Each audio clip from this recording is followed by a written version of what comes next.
Bismillahirrahmanirrahim. Alhamdulillahirabbil alamin wassalatu wassalamu ala asyrafil mursalin wa ala alihi washabihi ajmain.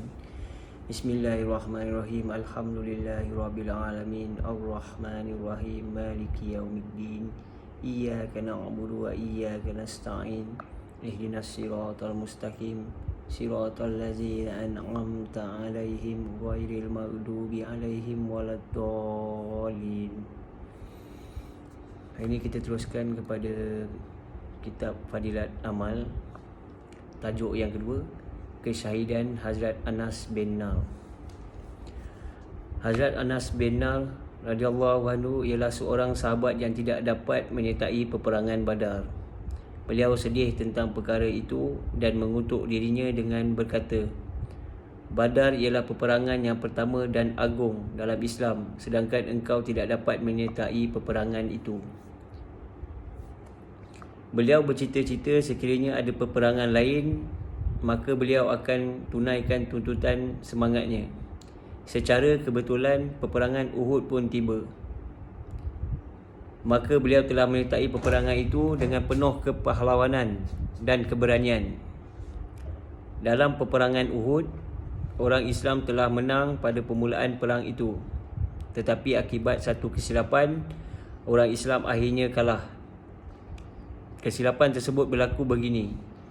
Rasulullah SAW telah menetapkan beberapa orang di sebuah bukit yang tertentu dengan bersabda, selagi saya tidak beri arahan, kamu jangan tinggalkan bukit itu kerana musuh mungkin akan menyerang dari tempat itu.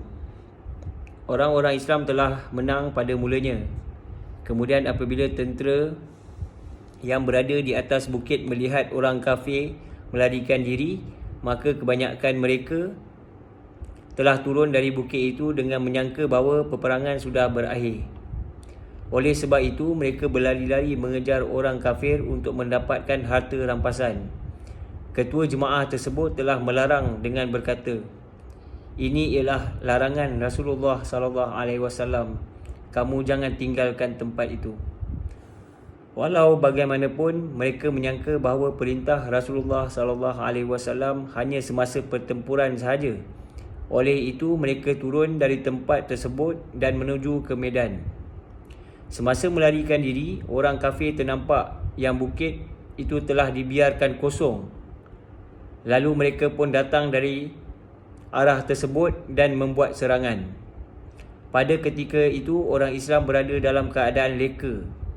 Tanpa disedari, orang kafir telah melancarkan serangan mengejut dan ini menyebabkan orang Islam rasa tertekan.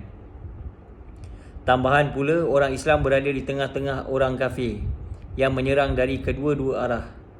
Oleh sebab itu, mereka lari tidak tentu hala.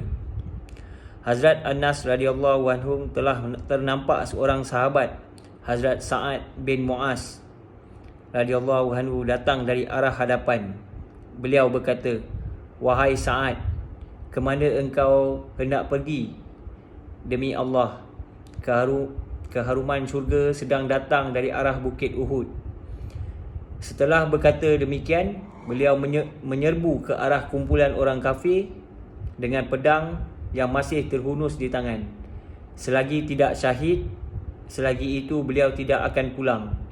Setelah gugur syahid, didapati badannya telah cedera parah. Terdapat lebih daripada 80 liang luka pada badannya akibat terkena pedang dan anak panah. Saudara perempuan beliau sahaja yang dapat mengenalinya melalui hujung jari beliau. Keterangan: orang yang terlibat dengan kerja-kerja Allah SWT, kerja agama dengan ikhlas dan keinginan yang sejati, akan dapat merasai kelazatan syurga dalam dunia ini lagi. Hazrat Anas radhiyallahu anhu mencium bau syurga semasa hidup di dunia lagi. Sekiranya kita juga menjadi orang yang ikhlas, maka kelazatan syurga akan dikecapi di dunia ini lagi. Subhanallah walhamdulillah wala ilaha illallah wallahu akbar. Subhanallah walhamdulillah wala ilaha illallah wallahu akbar. Subhanallah walhamdulillah wala ilaha illallah wallahu akbar. Assalamualaikum warahmatullahi taala wabarakatuh.